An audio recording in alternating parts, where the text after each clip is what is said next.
Hey guys, LevelCap here. Today we're going to talk about Star Wars Battlefront because Star Wars is just huge right now. The hype is overwhelming. I'm totally caught up in it. I'm buying the toys, I'm pre-ordering games, I'm just going all out nuts. Disney is going to make their money back.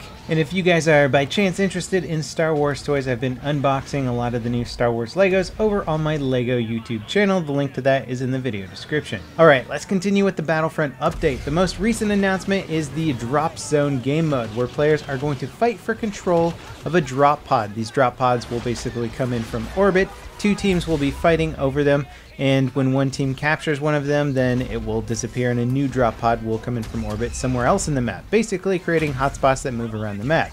Now, if one pod is contested for too long, a second pod will be dropped in just to try and break up the tension. And with this new game mode announcement, we get a cool screen grab that shows off the first female resistance fighter. She's got kind of a brown and orange uniform going on there, and you can see in the background there's going to be a lot of cool eye candy with like spaceships overhead and Imperial shuttles landing to drop off reinforcements. So even though it seems like it's going to be a smaller infantry focused game mode, I have no doubt that it's going to feel like a huge battle. Now, the Supremacy game mode was also announced a few weeks back, and this is going to feature 5 control points scattered across the map that players must capture. And they must capture either all 5 or at least the majority of them before the 10-minute time limit is up.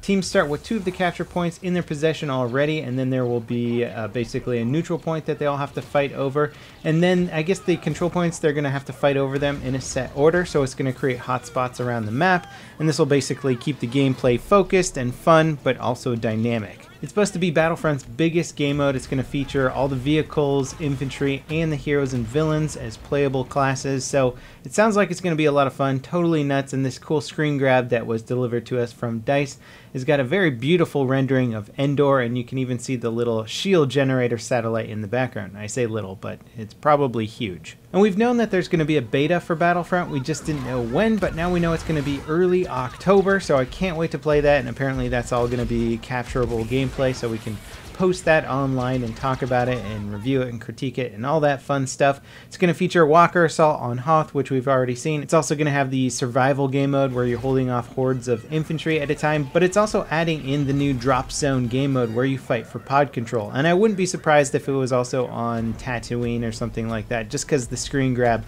of the game mode looked like that's where they were playing it. But maybe DICE will throw us a treat and put the setting in Endor. I can't wait to play on Endor. I really want to see how just beautiful it looks on the new Frostbite engine. Now, apparently they're also going to be launching the companion app during the beta, which is going to allow you to control your cards and get weapon unlocks and other things like that in the game.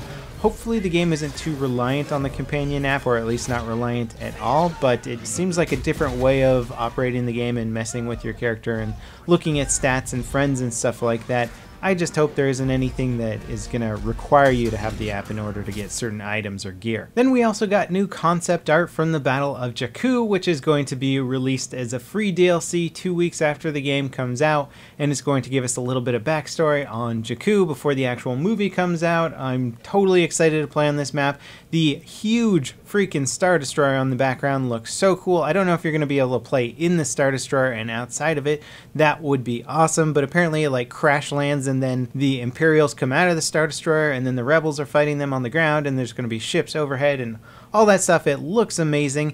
And in addition to that, if you're at all interested in the new film coming out, they have released some high resolution images of the new Star Destroyer, which is right here, and it looks unbelievable. I love how everything looks like it actually has technologically evolved a little bit, but they're still staying very true to the original concept design. I love the look of the new Star Destroyer, and oh my god, I can't wait for some toys on this thing. And last but not least, Sony has announced a custom Darth Vader PS4 that is coming out in early November. And this thing looks badass. It's even got a custom controller that's supposed to look kind of like Darth Vader's chest panel.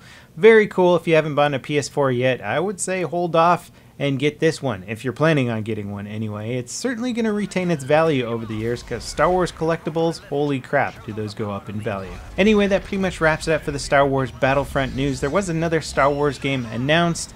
Doesn't look particularly interesting to me, but we'll have to wait and see. I know there's a whole bunch of other Star Wars games in the works. As always, guys, thanks for watching. If you like Lego, check out my Lego channel, which is linked in the video description, and I'll see you guys next time. This is LevelCap, signing off.